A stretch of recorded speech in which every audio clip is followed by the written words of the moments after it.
दोस्तों नमस्कार। मैं डॉक्टर के.एल. सोनकर सौमित्र आज अपने राजनीतिक दिग्दर्शन कॉलम में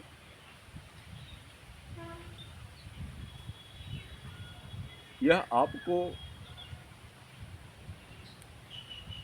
बताना चाह रहा हूँ कि इस मुल्क में जो नफरती बयार बह रही है, बहाया जा रहा है, उसमें हमारी बहुजन समाज पार्टी की भूमिका क्या है।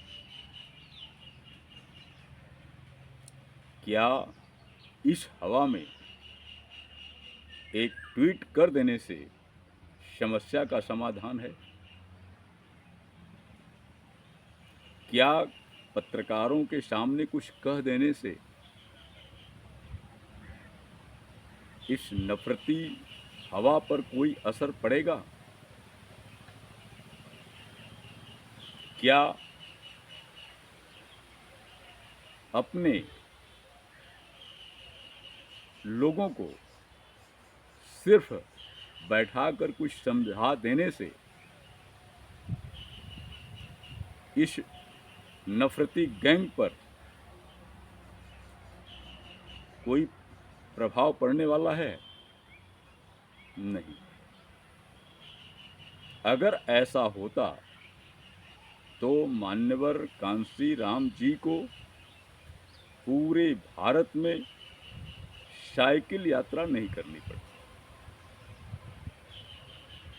वो भी कुछ कह करके लोकप्रिय हो सकते, कुछ लिख करके लोकप्रिय हो सकते थे, कुछ हवा में बातें उछाल करके लोकप्रिय हो सकते थे। लेकिन इस भारत में जब वे अपने सर्विस से इस्तीफा दिए, उसके बाद लगभग 20 सालों तक और मुख्य रूप से 7वें दशक में उन्होंने जो अथक प्रयास किया, उसका प्रयास का परिणाम है बहुजन समाज पार्टी बीएसपी, और उसके परिणाम का ही फलस्वरूप बहन कुमारी मायावती जी। स्वाभाविक है वो इस बड़े सूबे का 4 बार मुख्यमंत्री रही। उनके कार्य से किसी को असंतोष नहीं। लखनऊ को उन्होंने लखनऊ बना दिया। जैसे लखनऊ की शाम सुबह मुख्य रूप से शाम सुहानी होती है, आज आप लखनऊ के किसी भी जगह से सत्ता न रहने के बावजूद भी उस सुहानेपन का आप दीदार कर सकते हैं। ये बहन कुमारी मायावती जी का देन है। और जब तक उनका शासन था, अगर वो गोरखपुर आती थी तो बनारस के लोग सोचते थे कि कहीं नौकरशाही सोचती थी कि बहन जी का उड़न खटोला कहीं बनारस में अचानक न उतर जाए। जिसकी इतनी धमक थी, उससे इस देश के लोगों को, मुख्य रूप से एससी, एसटी, ओबीसी, माइनॉरिटीज, गरीब, मजदूर, महिलाओं को कुछ तो उम्मीद है। लेकिन ये उम्मीद क्यों खत्म होती जा रही है? आखिर यह भी तो एक प्रश्न है कि क्या हो गया 2012 की बात? कहाँ जा रही हैं? क्यों अब लोग दक्षिणपंथी पार्टी का इनको बी टीम कहने लगे हैं? ध्यान रखिए, मैं भी बहुजन समाज पार्टी को सबसे ज़्यादा पसंद करता हूँ, उसका मतदाता हूँ, उसका जिले स्तर का पदाधिकारी रहा हूँ, लोगों को प्रभावित करके उसका मत प्रतिशत जहाँ 15% था उसको बढ़ा करके 45 से 50% किया हूँ। और आप कहेंगे, बहुत से कुछ लोग टिप्पणी करते हैं कि आप जैसे लोग ही बहुजन समाज पार्टी को बदनाम कर रहे हैं। फिलहाल कहने दीजिए, वो उनकी समझ है। मैं कोई किसी पार्टी का अंधभक्त नहीं हूँ। मैं सीपीआई में रहते हुए भी उसका आलोचक था। मेरा लेख छपा है, भारत में समाजवाद का भविष्य, और तमाम सारे लोग उस पर, उस पार्टी के लोग हमसे मिले हैं और उस बात को अपने कांग्रेस में रखे हैं, राष्ट्रीय कांग्रेस में। ऐसी बात नहीं। मेरे लेख अंबेडकर टुडे में भी छपे हैं, जब तक वो निकलते रहा। आखिर कौन सी ऐसी परिस्थिति है? क्या आज के समय में मध्यमार्गी पार्टियों को ध्वस्त करने के लिए हमें दक्षिण पंथ की तरफ चला जाना चाहिए, उसकी मदद करनी चाहिए? फिलहाल यह बात हवा में अच्छी तरीके से मतदाताओं के बीच में, जिसका परिणाम 1924 का ये चुनाव रहा। स्वाभाविक है, मैंने कहा कि अगर बहन जी अगर किसी समझौते के तहत आ गई होती तो 20 सीट से कम नहीं निकलती और यह नफरती गैंग स्थापित पुनः सत्ता में नहीं आता। आज भी समय है। सुना है, बताया जा रहा है कि बहन जी उपचुनाव लड़ने जा रही हैं, जबकि बहुजन समाज पार्टी कभी उपचुनाव नहीं लड़ती थी। ठीक है, लड़े, लेकिन अगर फिर भी अकेले लड़ती हैं तो लाभ कितना होगा और नुकसान किसका होगा? लाभ हो न हो, लेकिन हो सकता है कि नुकसान। लेकिन जो व्यवस्थाएं हैं, ये मैं अभी कह दे रहा हूँ कि 10 जगह उत्तर प्रदेश में चुनाव होने जा रहे हैं, 10 सीटों पर। बहन जी भी अगर अपना प्रत्याशी खड़ा करती हैं तो कोई गारंटी नहीं है कि सीट निकले भी। लेकिन एक तो गारंटी है कि कुछ वोटों के कम होने से जो मध्यमार्गी पार्टी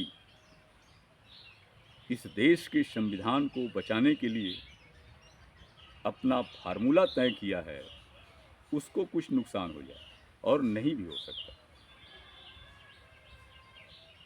क्या यही रणनीति कहती है? बाबा साहब ने भी कहा था कि जब देश का मसला आएगा तो मैं और मेरे समाज के जो बातें हैं उसको मैं दूसरे नंबर पर रखूंगा, और जब इस देश के भीतर की बात आएगी तो समाज पहले, मेरे लिए पहले नंबर पर। स्वाभाविक है, बहुजन समाज पार्टी को, हम जैसे लोगों को समाज पहले स्तर पर, लेकिन जहां संविधान की बात आएगी, जहां देश की बात आएगी, देश पहले होगा, संविधान पहले होगा। देश है, संविधान है, तो हम भी रहेंगे। हमारा समाज है, हमारे अंदर की लड़ाई हम लड़ते थे। आप बाबा साहब इसके उदाहरण हैं, खुद बहन जी भी उदाहरण है। मान्यवर कांसी राम जी का तो कोई कहना, हम इसी के बीच में लड़ करके आए। लेकिन जहर में और जहर भर करके, उसको प्रोत्साहन दे करके हम अच्छे अमृत की अगर तलाश में हैं तो यह नुकसानदायक है। तमाम देश में घटनाएं। ठीक है, स्वाभाविक है, आपने आनंद आकाश को पुनः ला दिया, अच्छी बात, आपकी बातें भी सामने आ रही हैं। लेकिन देश में जो परिस्थितियां गुजरी है, आप वहाँ कहाँ हैं? आप राष्ट्रीय पार्टी की मुखिया रही हैं। भारत की 8 प्रमुख राष्ट्रीय पार्टियों में आपका भी नंबर रहा है, इस समय नहीं है। आप उसके लिए क्या-क्या कर रही हैं? ठीक है, आप जो है के आर्मस्ट्रांग के हत्या पर आप वहाँ गई, यह बिल्कुल सराहना की बात है, बहुत अच्छी बात है। आप अन्य जगह भी तो जाइए, कोई ज़रूरी है कि वह व्यक्ति बहुजन समाज पार्टी का ही हो। संवेदना, सहयोग और कुछ ही बातें बहुत बड़ा मायने रखती है, बहुत बड़ा लाभ पहुँचाती है पार्टियों को। वो कहीं कुछ दिखाई अभी नहीं दे रहा है पटरी पर। सिर्फ प्रभारियों के बदल देने से बहुत कुछ नहीं होता, क्योंकि जो कल प्रभारी था, आज हटा दिया गया। जो आज प्रभारी है, कल हटा करके फिर कल वाले को लाया जा रहा है। नया तो कुछ नहीं दिखाई दे रहा। इन प्रभारियों में जातीय आधार पर हम कितना महत्व दे रहे हैं, बहुजन समाज पार्टी में कितना महत्व मिल रहा है, आप इस चीज़ को समझ सकते हैं। बहुजन समाज पार्टी क्यों जातीय स्तर पर एक जगह सिमटी हुई, जैसे कि भारतीय जनता पार्टी से बात तो सभी की करती है, लेकिन काम कुछ खास वर्ग, खास जाति के लिए ही करती है। क्या बहुजन समाज पार्टी भी इसी लाइन पर चल रही है? यह सोचने की आवश्यकता नहीं है, और हम अपेक्षा करते हैं कि सभी लोग बहुजन समाज पार्टी को अपना वोट दें। मैं स्वीकार करता हूँ कि जो बहुजन समाज पार्टी के लिए काम करेगा, उसके लिए बहुजन समाज पार्टी को काम करना चाहिए और करती है। सिर्फ बहन जी का ही दोस्त नहीं है, दोस्त और लोगों का भी है, लेकिन काम करने का जो तरीका होता है वह अलग होता है।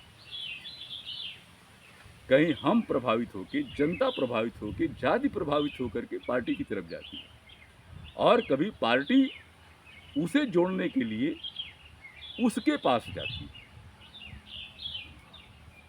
हम इस पर कितना विचार किए? विचार नहीं हो रहा। विचार हुआ होता तो यह परिस्थितियां नहीं रहती। विचार ये होता कि देश बचाना है, संविधान बचाना है, तो ये हालात नहीं होते। मैंने कहा कि तमाम लोग जेल में गए, सत्ता के जो बंदर हैं तीनों, वो उनके लिए काम कर रहे हैं। आप पर भी काम करती, लेकिन बहुजन समाज का पूरे भारत में आपके लिए, बहन जी के लिए सड़क पर जरूर होता। कब तक डर करके राजनीति की जाए? इस चीज को मानने के लिए तैयार नहीं होता है। राजनीति में तो बहुत सारी बातें होती रहती हैं। इस पर भी पुनः तरीके से सोचने की आवश्यकता है कि हम किधर जाएं। अगर बहुजन समाज पार्टी के लोग रूढ़ न हो, तालाब में पानी मत एकत्रित होने दें। बहुजन समाज की जो संस्कृति है, बहुजन हिताय, बहुजन सुखाय, वह एक नदी की तेज धारा है। उस धारा को रोकने से सिर्फ सड़न पैदा हो रही है, और ये 2012 से शुरू है। गिरावट है देखने में, शुरुआत तो 2005 से ही हुई। तो इस चीज पर विचारने की आवश्यकता है। उम्मीद रखता हूं कि बहुजन समाज पार्टी बहती हुई धारा बने, जिसमें सभी लोग अपना अपना कार्य अपने अपने घाटों पर बैठकर कर सकें और बहती हुई धारा का जो सुगंध है उसका लाभ उठा सकें और बहुजन समाज पार्टी को भी उसका बड़े पैमाने पर लाभ मिल सके। इसलिए रणनीतियां बदल करके समाज में कार्य करना होगा। बाबा साहब ने जो कहा है उनके दर्शन को सभी के बीच में ठीक ढंग से रखना पड़ेगा, अन्यथा वही होगा जो कांग्रेस ने, मध्यमार्गी पार्टी ने कम्युनिस्टों का सारा एजेंडा छीन लिया। और आज के दौर में बहुजन समाज पार्टी, बाबा साहब का जो सिद्धांत था और मुख्य रूप से अंबेडकर वादियों के जो मुद्दे थे उसको कांग्रेस छीन लिया। वह आज सारे मुद्दों को छीन लिया है। आप बचा क्या रहे हैं? सोचिए, पुनः सोचिए, आप भी सोचें, हम तो सोच ही रहे हैं और हमारे बहुजन समाज की मुखिया भी सोचें। इसी के साथ मैं अपनी बात यहीं स्थगित कर रहा हूँ। आप सभी लोगों ने गौर से सुना। आपको अच्छा लगे तो मेरे वीडियो शेयर करें, सब्सक्राइब करें, कमेंट करें और इसी के साथ आप सभी लोगों को बहुत बहुत धन्यवाद। आपका मित्र सोनकर।